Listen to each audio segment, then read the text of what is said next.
This is Sarah Pritchett, Confidence Coach for Women, here to help you get your shit together internally in terms of your worthiness and feeling like you are enough and feeling like you can go out and you can do whatever you want in this world. As always, you can find me at unleashyourfierce.com. You can find me on Facebook, Instagram, and YouTube. Hopefully you picked up a copy of your new book, Born Fierce, How to Unleash the Confident Woman Within, girl. It is available on Amazon. It's available on Barnes & Noble. You can go to unleashyourfierce.com/book and get your copy. It is so beautiful to see people texting me, direct messaging me, emailing me, calling me, you know, the whole nine, pictures, feedback, all types of things that is kind of coming in for so long. I had this book, I've mentioned in many other videos, I've shifted it, I've changed it, and I'm like, oh my gosh, should I put this out, right? Fear, procrastination, doubt. Many times I thought, was this good enough? In fact, I just received an email before doing this video from a woman who had brought one of my products a couple months ago, the Confident Woman collection, and she reported back when I followed up with her that she didn't like it and she didn't enjoy it, and it just wasn't enough for her. She liked my thing that I had on men, but she didn't like the confidence part. And for a second, I'm like, damn, I guess I failed. Like, you get that feeling like it's not good enough, right? And this is prior to me putting this out. So I'm like, damn, mind you, I've never, ever received any type of criticism like that in any way, shape, or form. But no one's perfect. Nobody puts out perfect shit all the time, right? And also, your stuff as a coach, as a creator, as an entrepreneur or author, it's not for everybody. Everybody's not going to give you a 5-star review, and I understand that. But anyway, just before this video, I checked my email. Guess who emailed me? Her. Guess what she bought? This. She said, hey, I wonder if you remember me. I gave you criticism and you said you had never experienced that.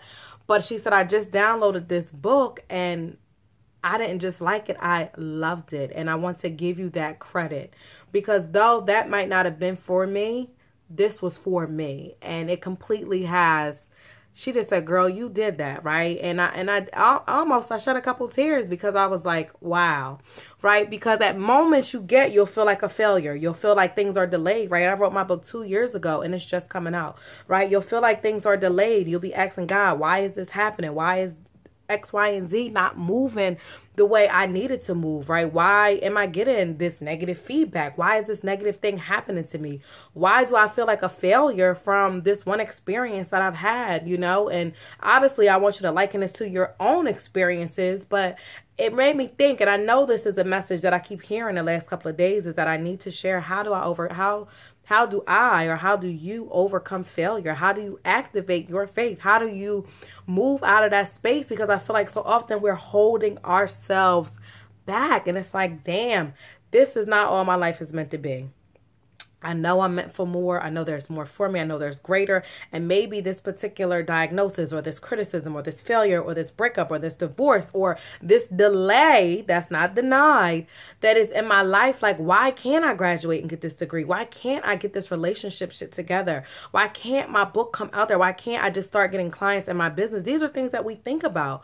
Why couldn't my dad have been better, have done better, whatever the case may be? And I want to talk to you today about how you can take flight, right? Take flight, right? Think about this idea of going on a trip, going on a vacation, you book something new. Follow me on this, right? And again, we're talking about how to overcome failure, get out of that funk, get out of that space, right? Where you're in your comfort zone, because there's really an advantage, right? When you have, I'm checking my time, but there's really an advantage, a benefit. There are some benefits to failure. Look up J.K. Rowling, creator of Harry Potter's, her video that she did at a commencement about the fringe benefits of failure. I usually make my students watch it in class and analyze it because it's powerful, right? What are the fringe benefits of failure that we've had in our lives, and the mistakes that we have, or the negative things that we carry and hold on to, the negative toxic people that we let to stay in our lives and kind of control us, and people and things and places are sucking and taking our power, and we got to reclaim the power back. This is how you get your power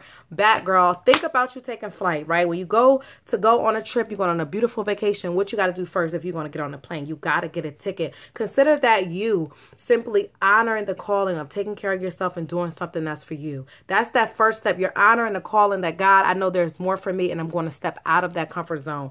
That is your advantage, right? Honor that. Get your ticket. Once you get your ticket, what do you have to do next? You got to check them bags, right? And the bag is, imagine baggage you're carrying that's causing the failure, the doubt, the worry, the fear, and all of these things that take you away from your faith, right? Imagine all of those particular things. You got to check your bags. You got to release them. You got to let them go. Then after that, you got to go. Once you let it go and do all that, then you have to go to what? You got to go to TSA, get checked, do the little body thing. They take the little thing over you. That's simply, imagine that's life throwing shit your way, right? Just to make sure you're ready. Then after that, what do? You get on the plane and you take flight, right? That's you recommitting to yourself. That's you taking advantage of what is in front of you, right? That's you being free. So with that being said, that's you being free, right? And imagine those are the exact steps I take you through in my book, Born Fierce, right? The first part, I teach you to honor the calling that needs you to get out of that funk, get out of that space, right? Then after that, you got to release the baggage you're carrying because that shit's weighing you down. Then after that, I teach you how to fall in love with yourself and I teach you how to recommit to yourself, much like you are taking flight, right? And when you take flight, it's uncomfortable and there's turbulence sometimes on that plane, but you eventually get to your destination. You eventually get to the other side. That's what I need you to remember. That's what I need you to understand. That if you want to overcome failure, you want to activate your faith, you got to go through the journey. You got to go through the process so that you can take flight, right? You want to activate your faith, act as if you're already taking flight and on the other side of what you are most afraid of.